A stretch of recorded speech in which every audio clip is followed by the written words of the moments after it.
So I'm Sue Hanley. I want to thank you all for coming because I woke up in the middle of the night thinking that no one would be here. So you are now all my very best friends. So I really, really appreciate this. So as people are coming in, we'll let them come on down. Make me feel loved.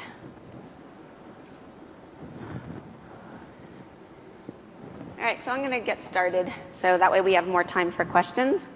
So we're going to talk about user adoption, and the title of my presentation is Unlocking the Secrets of User Adoption Success. And I have 12 of them, but that's not what the secret is. But we had a little crisis last week, so I think I have a 13th. So I'll share with you an up-to-the-minute new secret. So just so you know, consultants can get something screwed up too. That will cause some crises, so I'll give you a new one. So we'll have a baker's dozen of user adoption secrets. So when I think of user adoption, I think it's really about being prepared. And I don't know if you guys are aware of this, but the Federal Emergency Management Agency in the United States issued a preparation document to help people be prepared for an emergency disaster that they were convinced that we needed to be prepared for, and I'll share a little bit about that. And yes, you are right, it is the zombie apocalypse. So this is what FEMA was worried about in May of 2011, and if you don't believe me, this is literally from the FEMA website. So user adoption, users, sometimes we think of our users maybe that they are zombies and they are going to attack us. Usually not, and we like to create a nice environment, but I think one way to think about adoption is to be prepared not just for zombies, but for users interacting with your system.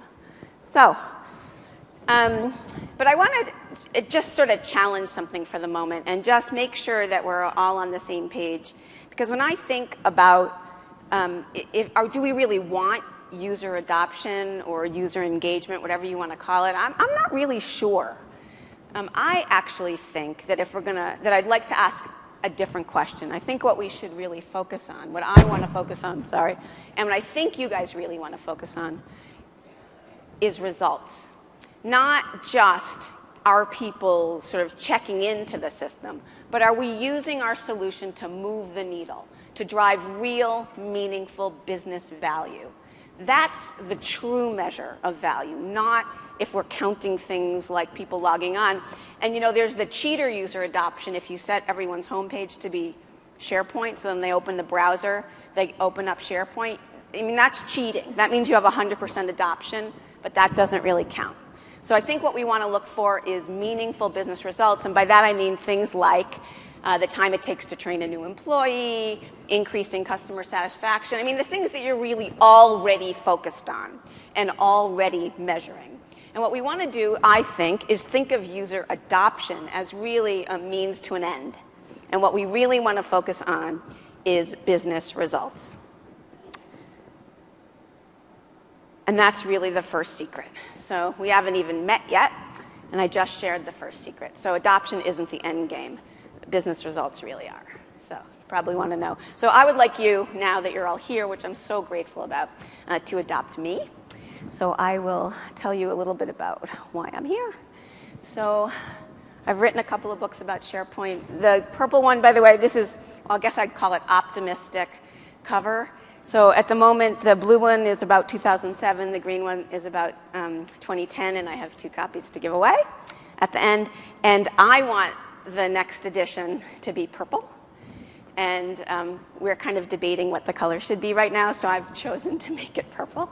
So you guys can say, if you run into Chris and Scott, just say you vote for purple. And that will be really great. Our next edition book is going to probably come out in the first half of next year. The strategy chapter is going to be released most likely for free. So pay attention to my website, and I think sometime in the next 4 months, that strategy will be available. Okay, so my area of expertise, you can't ask me any technical questions. The folks from Bell are going to play buzzword bingo if I do anything technical. See, I know I remembered. So I'm not going to, and you can see I don't really know anything about technical stuff, so you couldn't ask me that anyways. So I spend all of my time in the people side of the SharePoint and portal world. I was one of the very first directors of knowledge management, so although I am a consultant now, I come by all the battle scars because they were very hard fought, because I was responsible for implementing collaboration and intranet solutions in my 9,000-person consulting firm. So I spend all of my time in that space. I have my own firm now, but prior to that, I led the national portal practice for Dell. And before that, I was the director of knowledge management at AMS. And before that, I was a consultant. And if you did ask me to program, it would have to be in COBOL or Fortran. So here's how you can get me. And this is really why I work. Those are the 3 kids. I'm happy to say they are 2 out of the 3 are off the payroll. That would be Brian and Jamie. And the little guy is a junior in college and is actually threatening to graduate in 3.5 years. So I may not need to sell as many books. So, all right. It's not so little anymore. All right, so let's talk a little bit about why is user adoption just so hard. So the challenge, of course, in the solutions that we typically build with SharePoint are not really like general ledger or accounts payable, where you have no choice but to use the system. We're building solutions that are more in the squishy space. We call them collaboration. We may call them knowledge management, all that kind of stuff. So one challenge we have is that whether or not, whatever we're going to call it, adoption rarely happens all at once. More importantly, because we're not the general ledger system and you don't have to use us, we have to answer the question, what's in it for me? And I always like to say everyone in your organization is listening to the same radio station, WIIFM. And your job, if you want to get them to pay attention to what you're doing, is to make sure that you're playing the music that they want to hear. And then finally, and this is the most important thing, the solution has to be worth adopting.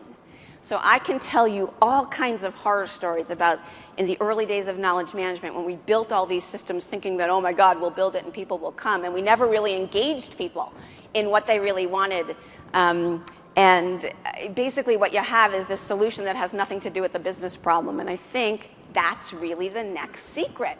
Adoptable solutions solve problems. You have to understand where is the user in pain, where are the business people in pain. And by the way, I'm married to a dentist, so this is absolutely the appropriate picture. We need to make sure that if we're building a solution, it addresses the pain that our user has.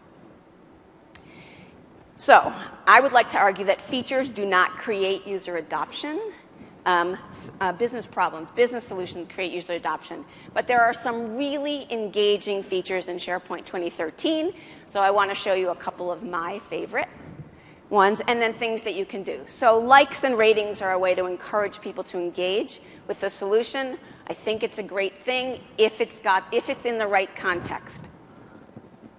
Some contexts we like sort of the recognition, reputation points. This does not always work in all kinds of communities. I'm working with a TAP client, an early adopter client right now, and they have told me if we don't turn this off, they are not going to play. Tends to work best in technical environments where, in fact, there is one right answer to a question, and so building reputation points makes a difference. Also tends to work better when there's hundreds of people participating in the community as opposed to a small group. But opportunities. So this I completely stole from one of my favorite presentations last year, which is it's basically, this is the findometer that Van City uses in their search results. So you can basically interact with search and tell the intranet team whether or not search worked for you. And you have the option of submitting what you were trying to do and what you were hoping for and getting a human being to reply to you. Behind this is just a SharePoint list. But here's what's really important. Giving people an opportunity to interact with the solution and give feedback allows people to become engaged. And I actually previewed this presentation for a friend of mine who is a clinical psychologist, and she said that the most important thing about allowing feedback is giving people a voice. You actually don't always have to do something about it, but you absolutely have to listen and give people an opportunity to give you feedback. The other thing I really love, a feature that I know your users will love, is that if you don't get search results, there are helpful hints built in to the search results screen. So this didn't work in the preview. Hopefully it works in RTM. But basically, one of the reasons people often find challenges in finding information is that they don't understand how to write a good query. And I debate with people whether or not training people in how to search is a way to overcome some adoption issues. A lot of people don't agree that you can train people in anything. I think actually training people in search is a gift, because you train people in search how to write a better query, and they can take that home with them and use it in their Google searches on the web. So I think having search, like did you try, if you need less information, use capital A-N-D between your two words. If you want more, use capital OR. Remember to capitalize. Things that help people learn about how to write better queries will help them engage and get a more positive result. And then I think search, obviously, that works is critically important. So I have some things I absolutely love about SharePoint 2013 search. You can see what's inside when you hover over search results. Metadata preview. I'm an information architect by trade, so I prefer that we not use the F word, folders. And being able to see the metadata, I think, is really important. Things like date last edited, count of views, headings in your document, and then my personal favorite is being able to go to the library in which a document was found. So if you think you're kind of in the right place, finding the context of where that lives is also a very engaging feature. That's it. No more SharePoint 2013. Now I'm going to really talk about user adoption. And if you'll go to Chris Bortlick's session, which follows mine, I think I was told this is called pimping his session. He's going to do a deep dive into more specific features of SharePoint 2013.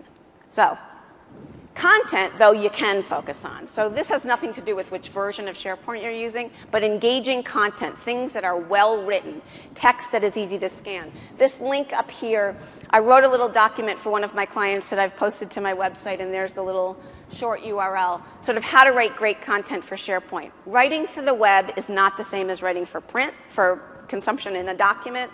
And if you're writing to encourage people to get to your content, you really want to write things in a way that helps them quickly scan the information. So it's writing more like a journalist. So some helpful hints are in this document.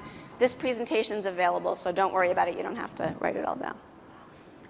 Making sure the content is accurate, useful, timely, relevant. That's my other area of passion. That's governance, or effectively known as the G word, because I will not debate whether that's the right term or the wrong term. I think it's really more about guidance, whatever. Anyways, making sure that your content is correct and accurate is critically important. And that, again, if it's engaging content, it will help user adoption. And then, of course, my favorite, moving parts. So, and making sure that you're focused on the point. And here's secret number 3. Adoption is really contextual. And I alluded to that with the what's in it for me. But you really do have to think about the groups of users that you have and what will make this solution meaningful in their business role. So I'm going to name adoption in 4 words. I sort of liken this to Maslow's hierarchy of needs. First you take care of the basic food and shelter needs, and only then, after you've solved that, you can go higher up the food chain. So I do think that the first thing you want to think about in terms of adoption is how are you addressing my personal pain? So solve a problem that I have, and I will definitely be, I might try your little system. Once you've got me focused, then I'm actually more willing to do something that actually helps people outside of me, like my work family or my team. Then, my next area of influence, or the things that I care about, are things that go beyond my immediate team. And if I'm happy and my team is happy, I'm more willing to extend my interest in this new system that you're giving me to the broader company. But even if everybody becomes happy, and if you're solving a problem that addresses everybody, all of your messaging should be focused and targeted. Again, if you're speaking directly to me and my business problem, I'd be much more interested in engaging with your solution. Oh, gosh. Okay. So this sounds really hard because now we have to address every single person. We have to make it we have to make it talk to them. We have to make everybody feel like we're really all about them. So it does seem really complicated, but this is secret number 4. We can prepare. So before I show you examples, so by the way, most people collect things like stamps or coins or teapots. I collect user adoption stories. So I'm hoping that at some point in our conversation towards the end, you'll share yours so that I can start telling your story the next time I talk about user adoption. So you can prepare. And before I get to the practical examples, because I promise you that's what I really want to share is all those stories, I want to do just a teeny bit of why is it so hard to get people to adopt new technologies. So number one, you're asking me to do something new, and I'm not necessarily going to see the benefits immediately. So delayed gratification is an important concept just to think about as you're planning adoption. Second of all, you've just asked me to try something new, and there's no guarantees this is going to get me home quicker so that I can play with the kids and the dogs after work. There's nothing in it that really guarantees that if I cooperate and add all the metadata you told me to add, that this is going to make a difference in my life. And finally, the results are often very, very difficult to measure. So this is kind of the squishy space of how do we do metrics for these collaborative solutions that have really not so obvious benefits, at least not immediately. And so I'm already kind of predisposed to think this is really, really hard. So not only that, but a very smart guy at Harvard did some interesting research about what it takes to get people to really make the leap into a new technology. And what his research says is that the following, that a new product to be immediately adopted has to be 9 times better than that with which it is replacing. So if you're inventing Facebook and there's no other way to talk to all of your friends at once, that's clearly 9 times better. But that's already been invented. And so I doubt that that's what you're doing in your organization. But if you are, God bless you. And I really want you to tell us all what that is so that we can all do it. So I don't want you to scare you off that says that your solution has to be 9 times better than that which you're replacing. But it does mean you want to start paying attention to the fact that it's not necessarily going to be instant or obvious or easy because it's hard to do a 9 times better system. And that leads right into secret number 5. And that is that really what you're asking people to do is change. And change is really hard.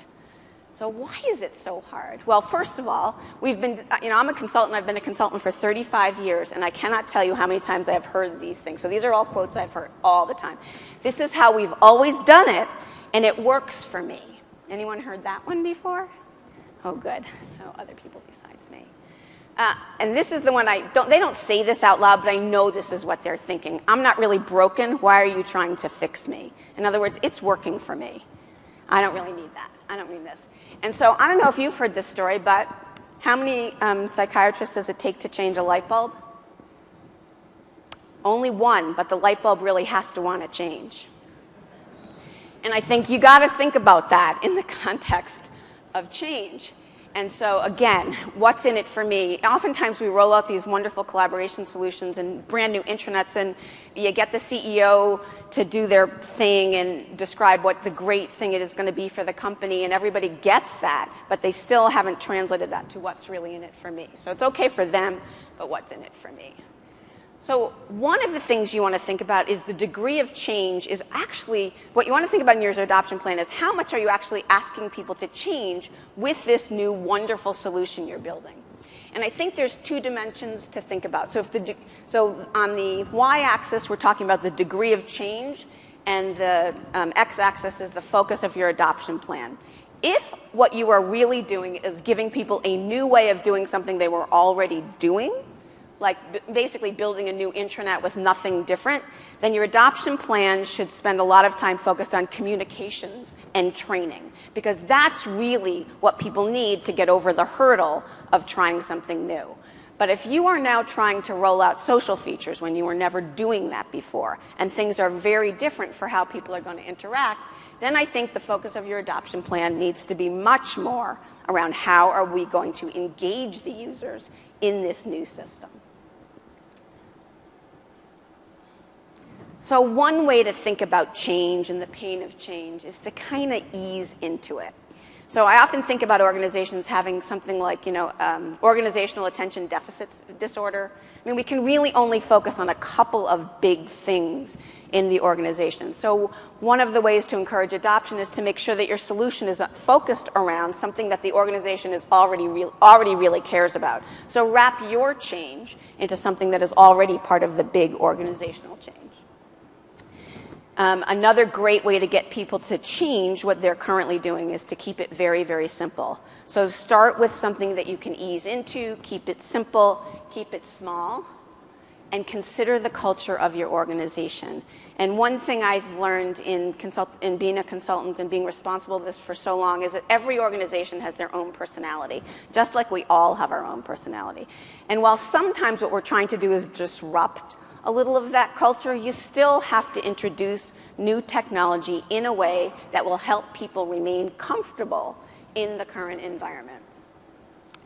The other thing that's kind of trending in the concept of user adoption is to not necessarily try and throw every single new feature all at once, the Big Bang theory of new solutions, and rather consider the long wow, sort of a steady state of continuous improvement, or making people aware of features at the point that they're ready to use them, not because you're just sort of throwing that at them and asking them to drink from a fire hose.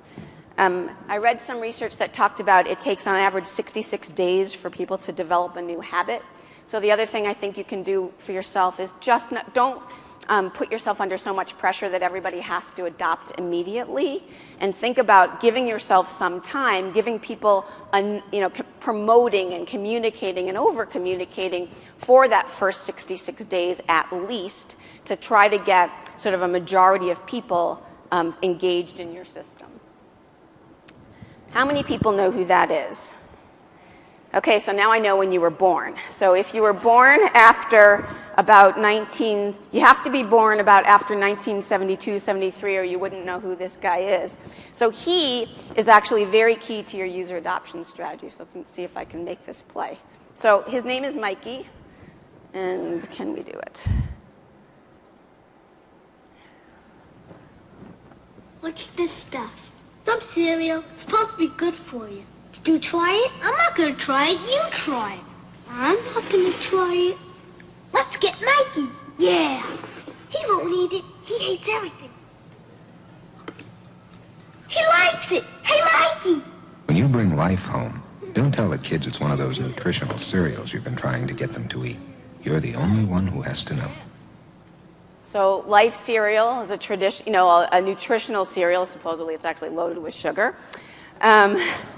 But back in the 70s, this was considered, the optimal nutrition for your children.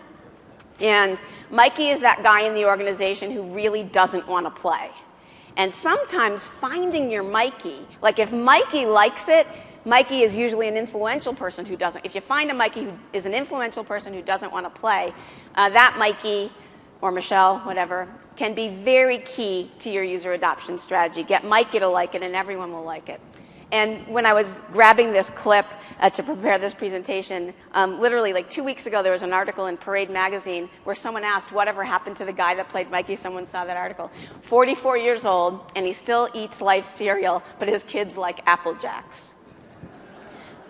So Mikey has been in 250 commercials since this one. So when you think about your user adoption strategy, think about Mikey, because I think he's important. So this is Jamie and Corey, unless you think that your kids have to be in car seats to fall asleep when you put them in the car. They're 20 and 25. And this was our last summer's vacation. So the other thing you want to think about when it comes to user adoption, I was going to say training, but I actually think it's not necessarily just training. It's about making people comfortable with what you're asking them to do. So it isn't just teaching them what to do, it's sort of getting them comfortable around the change that you're asking them to make. So having a roadmap for training that is focused on increasing user comfort with the new technology, I think will help encourage user adoption. So a couple things to remember, which I'm sure you guys already know. When it comes to SharePoint, don't assume it's intuitive. I am constantly being challenged that you have to build, Sue, what we really want is an intuitive intranet where everybody just knows what to do. Intuitive is in the eye of the beholder. And it's very, very difficult to get the check mark for this is intuitive unless you're really focused from not on sort of what does that mean to you, but what is the problem you're trying to solve and how can I help you solve that business problem. So don't assume it's intuitive, and also don't assume that one size fits all. When it comes to increasing comfort, you do have to pay attention to who am I trying to train, who needs to learn this, and what do they need to know. Anyone work in a law firm? Okay, well, you don't train the lawyers the same, well, actually, you really can't train the lawyers. You have to train their assistants, let's be real. And also, don't try to train all at once. This is really, I think, one of the theories. I think what the long wow theory of adoption is aligned to is that when you think about SharePoint and how much there is to learn, there's no possible way any user who's got a day job is going to be able to consume all of the features and functions in any one sitting. Adult learners don't learn that way. Any learner, no matter how they learn, and you do want to think about adapting to their learning style, needs to interact in some way to retain information. So trying to make people drink from a fire hose when you're trying to train for SharePoint is almost always a recipe for disaster. And there may be some people who can afford to take 4 days away from their day job to go take all of those SharePoint training classes, but in most organizations that's not going to happen. And the best way for adults to learn is actually just at the moment that they need to know. So just in time is what you really are going to try to focus on to encourage users to adopt. But, so you plan your training and it's all really wonderful, and I'm going to steal, anyone here from Del Monte? All right, so last year I was in their presentation and they shared some amazing tricks for how they encouraged people to engage and learn around their new intranet. And before they showed those tricks, they actually said that they had to convince people not to use folders, and they referenced something that they found on my website. So I actually was going to walk out of the presentation, and then I thought, oh my God, there's me up there. So that was pretty cool. So now I'm going to steal from them since they took it from me. I just think this is so clever. They launched their new intranet in the fall, and this is why this was incredibly clever. So they timed all their training and learning events to go with things that were going on at the time. And then they gave them great names: SharePoint Toberfest, Collaboration, a ghoulish guide to metadata, and of course SharePoint Giving, which I guess would be happening next week. So I think this was incredibly clever. Obviously they're going to have to come up with new names, because one of the things we've learned about training and learning is you can't just do it one time, because guess what? New people come into your organization. People never paid attention the first time. They might need a refresher. So you do want to think about things that can be done on a recurring basis. And I am not averse at all to making them fun. What the Del Monte people learned is that food drives. And so all of these you can see are wrapped around food and holidays. So and apparently it's okay to have beer on their campus. When I worked for Dell, that was major no-no. So that's another thing. So now that we've got people trained, the other thing that happens simultaneously to encourage user adoption is making sure that you have a really good communications plan. So communications planning in just sort of 2 points. Number one, it doesn't end at solution launch. Anyone sort of think that that's the case? You're all here because you all know all these things. So the one thing I usually encourage people is normally when you have a consultant, they kind of leave after the solution launches, and that's not the end game for communications planning. It needs to be persistent, because remember, half the people weren't paying attention during that entire launch week, either because they were busy, they were on vacation, or they really, honestly, maybe they just didn't care. I know the solution was the most important thing, but maybe not to them that week. So you have to make sure that you've got messaging that repeats.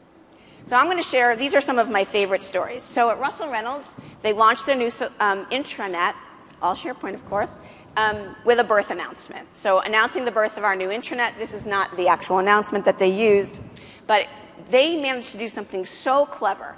Global company, all over the world, they managed to make sure that at 9 a.m. on launch day, whatever 9 a.m. was local time, everyone had on their desk the birth announcement, announcing the new name of the intranet. And of course, just like any birth announcement, come on, had a candy bar with the logo for the new intranet. So everybody got food and a birth announcement all at the same time. And it was amazing how many people used the announcement, which of course had the URL to the new intranet as an incentive. So another one of my clients did something. This is one that I'm not so sure I love. So you probably can't read this, but what this says is, see what's in your future, coming soon, change management. And they gave out fortune cookies to everyone in the company, and the fortune said, change management is in your future. So why did I think that was kind of dumb? So it wasn't really the right words. Change is in your future, but change management is in your future? I mean, but everyone loved the fortune cookies, okay? So the cookies were actually great, and they were all over the kitchens, but I don't think anyone really got what was happening on August 15th. So not such a great one. So here's another one that I really liked, but again, it set up some interesting expectations. So Erickson Senior Living was launching their new intranet, and they sent out an email that said, here's what our intranet is like today, and here's what we're getting tomorrow. So what does this set up? So I'm like looking at this going, oh my God, you better be sure they don't all log in at the exact same time, because they're expecting a Ferrari, and we now got to worry about that. Again, super clever concept, and people really read their email and liked the message. But again, you want to manage the expectations. So here's another video. So this website, by the way, is awesome. So Ellen Van Aken collected launch videos for intranets from really all over the world, put them on one website for you to see. And this is one of my favorites.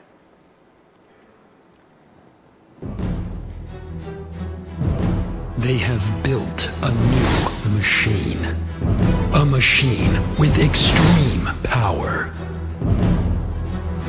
An optimized digital engine of information with improved performance and intuitive workflow, creating far better knowledge sharing and collaboration. Now it is here, merging the business to one company, one power entity. Atlas, the brand new intranet for MAN, diesel, and turbo. Coming soon to a screen near you. So this is really cute, played off of obviously a movie trailer theme, and was very well received in their organization. Obviously they spent some money, but you know what you can do with your iPhone in terms of creating video is pretty awesome. So I don't know that you have to spend lots and lots of money. I think there's lots of other things you can do, but we are kind of becoming a YouTube generation, or at least there is a generation that is a YouTube generation. They probably already work for your company. And so short, interesting videos are actually very engaging, and this was just something fun that they did. Warner Lambert did a video actually years ago that cost, as you can probably, if you saw it, you could see it didn't really cost them very much to create, where they made a rap video to encourage people to complete their user profiles. So it was they had a bunch of people who couldn't dance rapping in front of a green screen. It was absolutely hysterical. And the messaging was, fill out your case, we'll get out of your face. And so it actually worked, because they showed it at an engineering conference and had about a 70% sort of uptick at the event, because in the back of the room after they played the stupid video were about 17 kiosks where you could actually go in and fill out your user profile. So they had people, captive audience, and kind of wouldn't let them out of the room. We used the same kind of technique without the rap video at a launch of a new intranet for Department of Justice attorneys focused on asset forfeiture and money laundering. So I think if it works for them, boring people, that it could work for anywhere. So I'll show you a few other persistent communications things that I think are pretty cool, and you're welcome to steal all of them. Now, I love this, but most people don't think this is as cool as me. So at the Nature Conservancy, their new intranet, which is actually SharePoint plus NewsGator, very social, is really about connecting people all over the world. It's a mission-driven organization, and they have a little mascot. The name of the intranet is Connect, and the mascot is Captain Connect. And the posters all over the company, all over all the locations. It's like having your own superhero utility belt without the need for superhero tights. I mean, I think that's really cute. I may be the only person in the room who thinks it's really cute. So if that doesn't work for you, Weston Solutions, who's won a couple of Intranet Innovation Awards, has what I would call a combination communications and training technique that they call 30 for 30. Give me 30 minutes of your time, and I'll teach you 30 things you didn't know about using the intranet. And that can be how to find a person with an expertise that you want, how to upload a document, how to write an effective search query. And this is kind of a cool approach because, you only have to come up with 30 and you can give it multiple times. It works one-on-one, it works one-on-many, and they can use the same 30 for 30 messaging in a lot of different contexts. Really, really clever. And it totally works. Totally worked for them. The head of training at Russell Reynolds did something also that I thought was incredibly clever. She created a Get Sharp on SharePoint live meeting kind of thing that she held every Thursday at, I think it was like 11 a.m. Eastern, to try and make it not too early for the West Coast and not super late for people in Europe.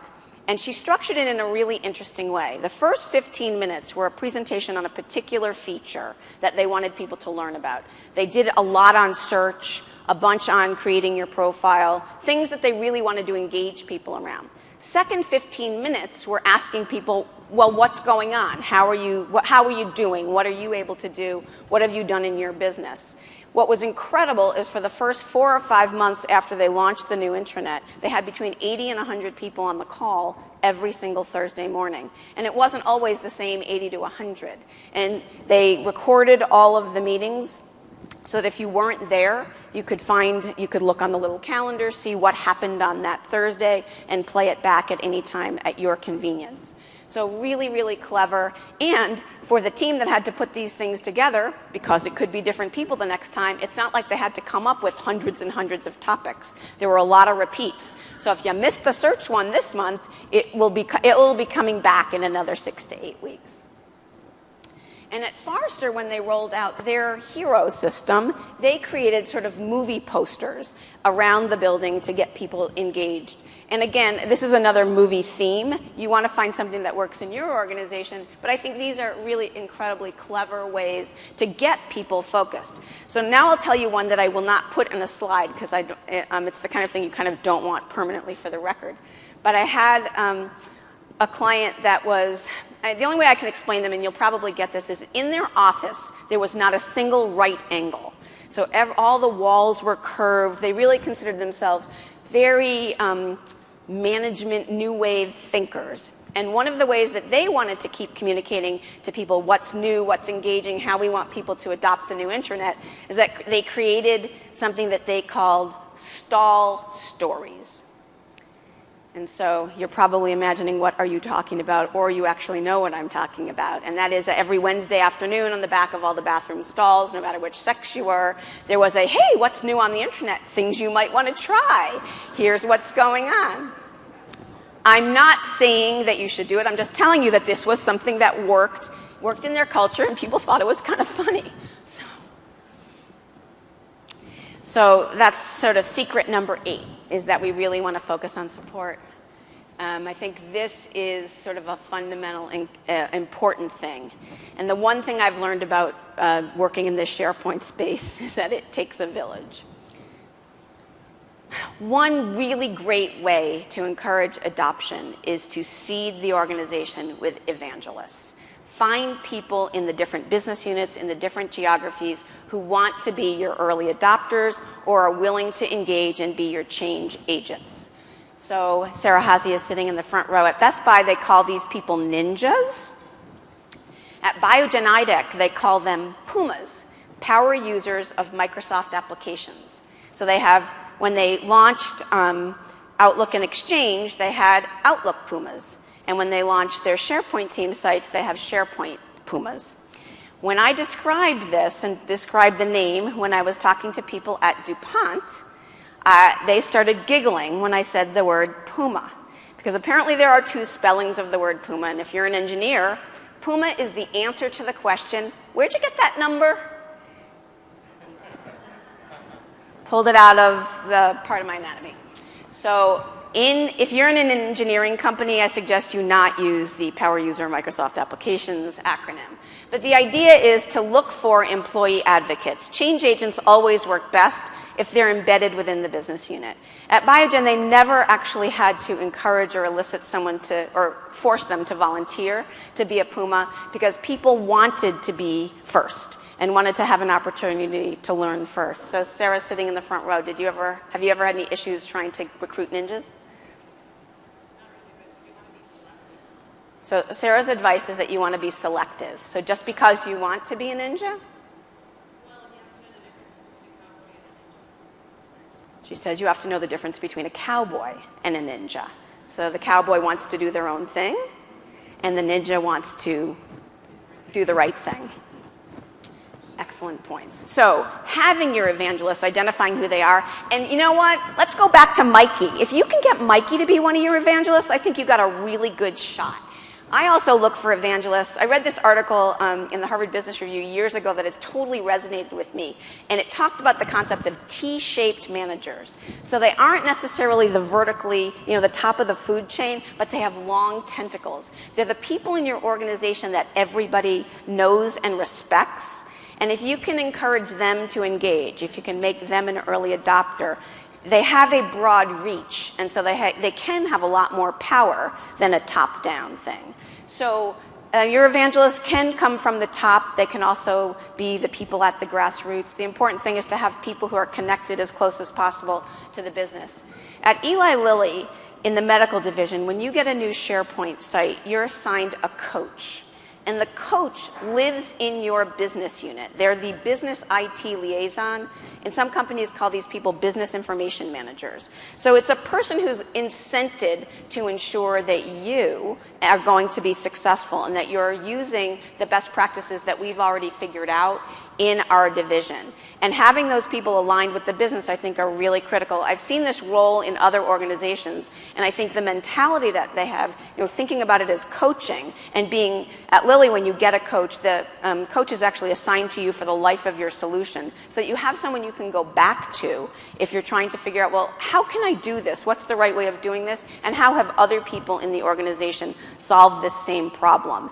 And of course, they have a community of practice for coaches that essentially become, if anyone was here listening to Andrew Woodward yesterday, that become the virtual center of excellence. Praxair has that model too, and it's absolutely an outstanding way of making sure that you not only are engaging people, but you're continuing to engage them.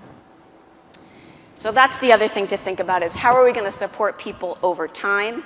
At Praxair, they do hold office hours, so it's like the psychiatrist is in certain afternoons every month. The entire team who supports SharePoint is available. You can come to the office, you can call, but they're dedicated to providing support. And so it's really like having office hours if you're a professor. So you know that there's always someone available at that time.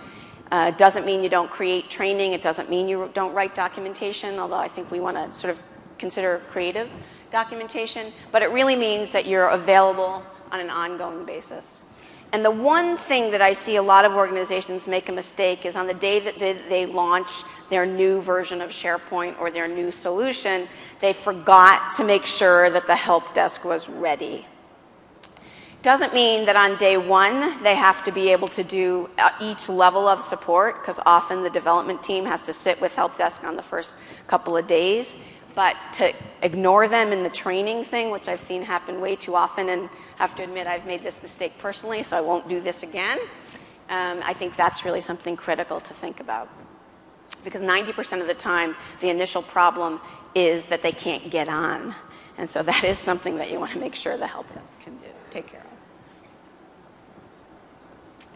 So as I said before, I do think that wrapping all of this around something fun and engaging is a way of encouraging people to get involved in the new solution, to adopt. So one thing I do want you to think about in this, incentives and rewards have their place, but for long-term sustainable adoption, the solution that you're building has to solve a business problem. It has to be relevant to my job. It's really kind of back to secret number 2. It has to solve a problem.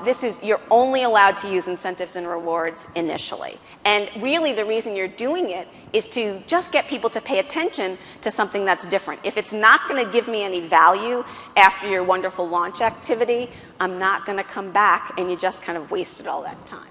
So you're allowed to use these in the beginning because, again, it's also part of fun.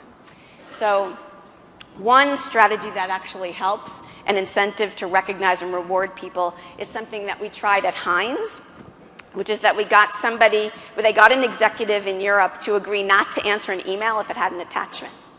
So only internally, by the way. So if someone sent an email and had an attachment, there was an auto message that he sent back saying, thank you very much, I don't reply to emails that have attachments, please put it to a SharePoint site, send me a link, and I'll be happy to answer your email. Doesn't have to happen too many times before you see that that will work. At IBM, when they were rolling out same time, now IBM had collaborative technologies for 10 years, and I was having a huge difficulty in getting user adoption until Sam Palmisano sent out a message when he became CEO saying, if you want to find me, you will find me on same time. So he was a big key influencer, was the CEO at the time, and what he did was model the behavior, and that's what the guy at Heinz did. Now, my understanding is that after we launched this lovely solution at Heinz, that perhaps people kind of stopped, sort of weren't continuously influenced that don't have attachments to email. And the reason it was so important to Heinz is that one of the reasons they were implementing SharePoint was because they had an email limit. And so everybody was over their limit. And one way to discourage that from happening, besides versionitis and all the other illnesses that you get from sending documents all over the company, they wanted to make sure that they were not going to have to buy a gazillion terabytes of storage just because people wouldn't control their email. So there's also sort of other fun things you can do. So Weston Solution also does, I think they're kind of into this theme. In addition to 30 for 30, they do 5 for 5. Give me 5 minutes of your time. Tell me how you're using the intranet. Tell me what problems you're solving. So in other words, they're collecting nice data for their metrics report card, and I'll give you a $5 Starbucks gift card. So it's a nice way of engaging users, getting interaction. You don't have to do this for everybody. They also did something very clever to encourage people to create their profiles when they launched. They had a profile week, and they had a competition among business units to see who could get the greatest percentage of profiles completed during the profile week. And rather than offering a pizza party or something like that, they did it in conjunction with the United Way campaign. And the winning business unit was allowed to pick where $1,000 would get donated to a charity. So they got to pick the charity. So they combined it, doing something good for us with doing something good for others. They wrapped an entire campaign around it, and everybody thought that was super cool. At State Street Research, we did an incredible and elaborate scavenger hunt to launch the new intranet. So we were building the solution for State Street, and one of my guys on my team said, wouldn't it be great to do an intranet scavenger hunt on the launch? And of course I said, oh my God, I think that's the dumbest idea. No one will ever participate. Well, little did I know about how clever Rob was. He created an elaborate game based on the board game Clue. And he had Professor Plum finding some financial document on some site. Everything was completely tied to their industry. Super clever, and I couldn't deny that, but I was absolutely convinced that there was no way investment bankers would play that scavenger hunt. And you have no idea how many people responded, took the quiz, and submitted their name to win dinner for two. So these people didn't really have to win dinner for two. They were already pretty much gazillionaires, but it was really fun and really engaging and got people to pay attention or at least try the new solution. Now, just because you get them to try it doesn't mean they're going to come back. Again, let's keep coming back to point number 2. Still has to have value. But that doesn't mean you can't do something fun. And here's another one that I thought was really, really clever. So does everybody know the commercial for Kit Kat? Because this is kind of universal all over the world. It's like, give me a break, break me off a piece of that Kit Kat bar. So the theme of the launch was everybody got a Kit Kat bar and was encouraged to take a 30-minute break from work to explore the new solution. And empowering users, essentially everyone in the company, to take some time out of their day to look at what was going on new. Now, if you work in a consulting firm, you'd actually have to give them a project number, because 30 minutes, yeah, I'm seeing people nodding. So that's what this really was, giving people permission to take 30 minutes out of their workday, basically saying you don't have to do this in your spare time. You can actually charge your time and do some exploration. And to make it a little more fun, they had a game to place the face. So they published faces, and you had to sort of explore the profiles. And again, in consulting, really we don't make anything. All we are people and what they know. So here is a really cool way to encourage a behavior, people finding, which actually has some significant value in the organization. But I really want to encourage everybody, maybe not here because there's not enough connectivity to make this work, but when you go back, there was a really cool video that Dan Pink, who wrote the book Drive, did at the RSA in the UK. And they made an animated cartoon of it. And he wrote the book Drive, which is really about what motivates people. And what you'll learn in that very, very short clip is that really that these things to kickstart and pay people to do things don't always work. That at the end of the day, people want in their work autonomy, mastery, and purpose. And I think that goes along with what we've been saying up until now, that it's okay to do an incentive to kickstart, but on an ongoing basis, again, it has to be relevant to my job. It has to be meaningful for me. And most of the time when we make a mistake with user adoption, it's because the solution isn't adoptable, that we really have to go back there all the time. So that's the other thing. So let's just say that you launch your solution and maybe you didn't pay enough attention to what the users really wanted and you're not seeing a lot of uptick. Well, guess what? You get a second chance, because secret number 10 is that it's really all about listening. So what you now want to do is make sure that you actually listen to what people are saying about your solution. What's working for them, what's not working for them. So I have a TAP client, as I said, and we launched a community site, a SharePoint 2013 community site last week. And all of these things I wasn't prepared for happened. So what we didn't do right is that we didn't set up the permissions correctly. We actually, we used an inherited permission set for a community site, which apparently you should never do, because what did all our members have permission to do? Edit page. How many people know what that really means? So guess what? So brand new users, never seen SharePoint before, and we were having them, their conferences right now. And so we had a very short time to get them up and running on this new system so they could basically demo what would a conversation be like when we're not using our listservs that are being held together by chicken wire. Now we're going to do this in this very engaging visual space. So we wanted to simulate some conversations in SharePoint, and we're having people enter things. And unfortunately, I don't know if you guys had this happen to you, but Office 365 preview went down last week. Oh, right in the middle of my training demo session. So they had to do things on their own. So Alan was going to be a good, the good child and start entering data in the discussion board. And he wanted to edit an entry he had already made. And he saw the little edit button in the upper right-hand corner and said, edit. Well, it's a wiki page. And he typed over what was there and broke the view for everybody. So nobody could look at any discussion item until our developers woke up. They were in Russia, so I had to get them on a sleep cycle, wait until they woke up to fix the view. And I would have fixed it myself, but I couldn't get on because it was down still for maintenance. So we heard that problem, and when I was here this week, went to the product team because Jeff Tieper is the executive sponsor of this particular client, so I've been getting a lot of attention, which is really great. And we fixed it, and it won't happen again.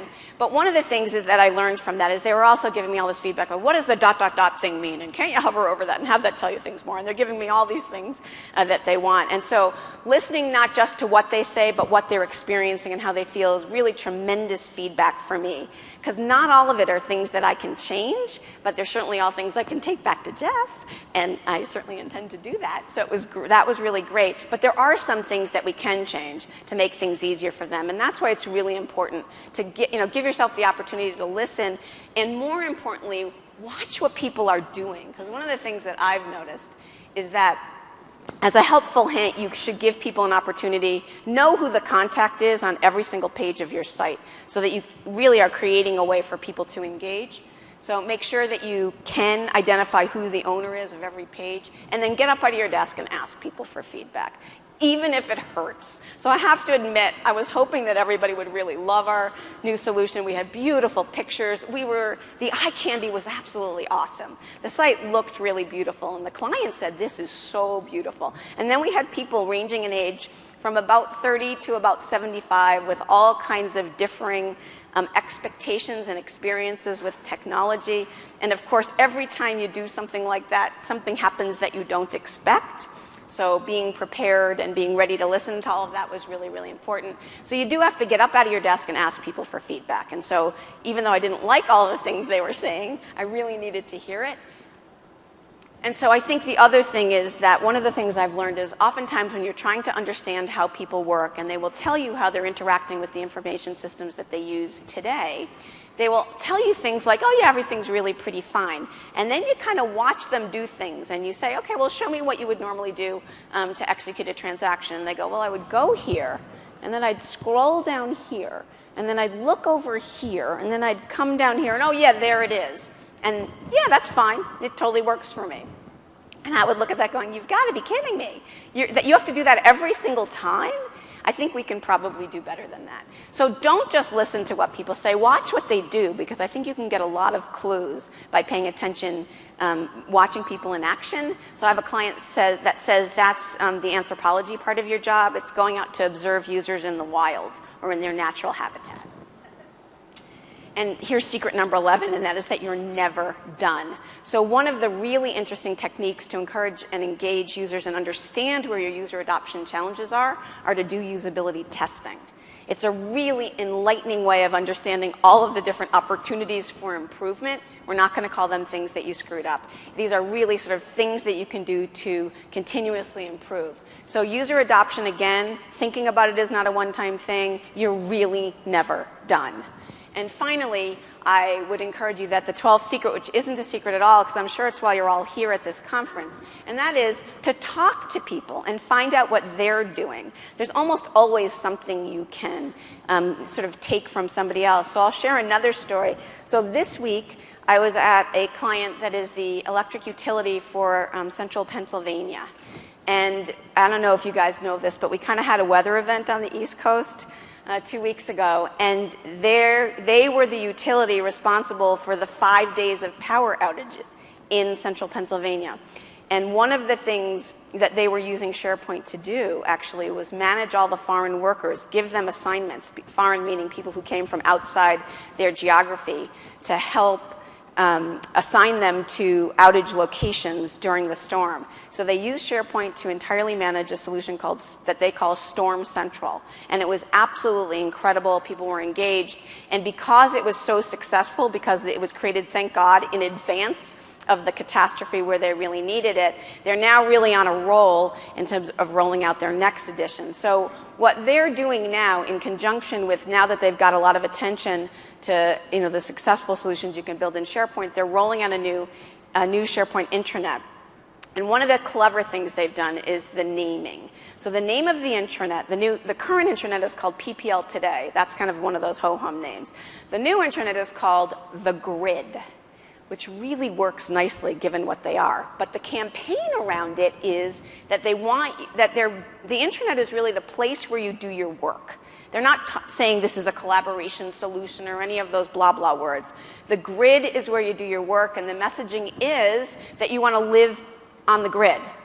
And so that's like, they get this like sort of super opportunity. And one of the things they're doing to engage users to initially try the grid is they've created a passport to the grid, and there's different activities that are actually represented by videos that they want you to watch. And after you've watched each video, they email you a JPEG badge that you can essentially collect passport stamps to demonstrate that you've participated in this activity to learn about the grid. So the campaign is called Passport to the Grid.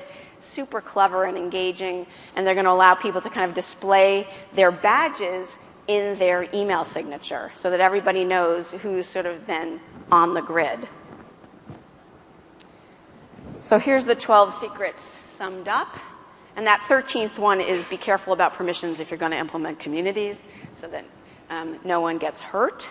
So that I also talk a lot about governance, and I learned from a client at Biogenetic the greatest expression to describe what does SharePoint governance really mean, and I think this relates to user adoption.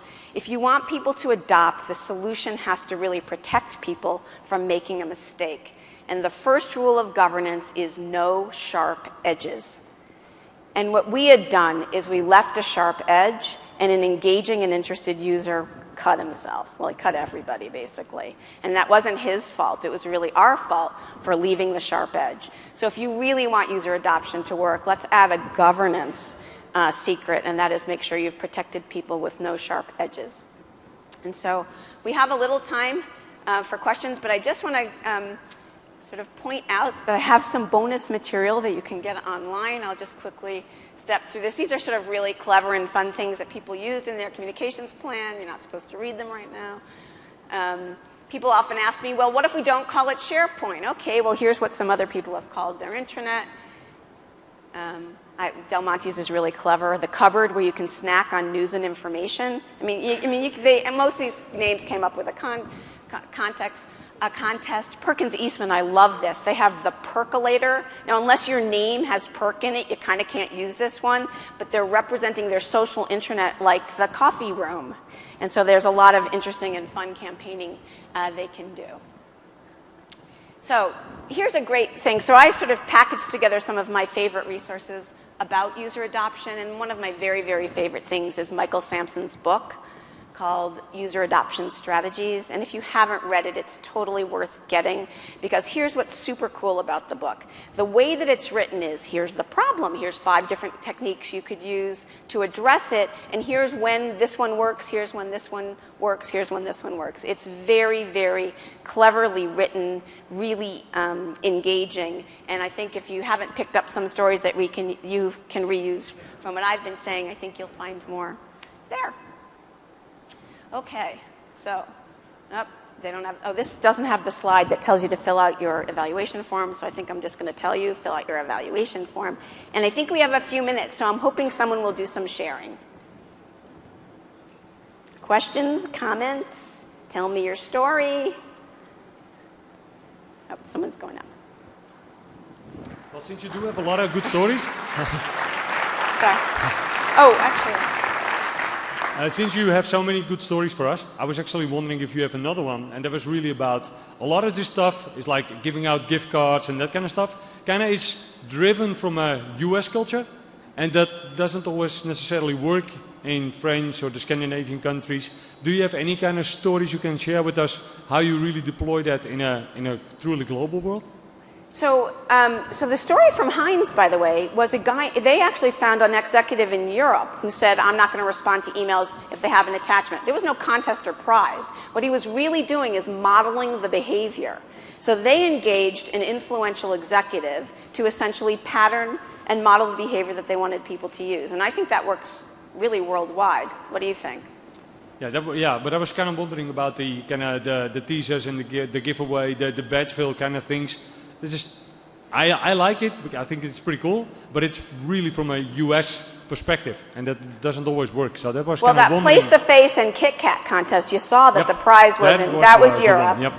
So does it have to be a prize? I mean, over the long term, I think that incentives, they only work to get people to engage the first time. The solution itself better solve a problem. So the other thing that we used that it was actually incredibly effective was to promote sort of clever things you can do on the homepage, sort of tip of the day, or did you know, or had you ever. And one of the things we did in my organization is, in addition to on the homepage giving people helpful hints, we also used traditional flyers that were kind of engaging. And one of the ones that was my favorite, that was absolutely the most effective, on page 1 there was a bunch of questions in bubbles that were asking people to answer them, and then on the back was how would you find the answers on the intranet. So giving people the idea of here's the kind of things you can do that we were never able to do before. And again, you know, if I'm having that problem at this moment, that's a really engaging way of getting people to think about things. Thanks.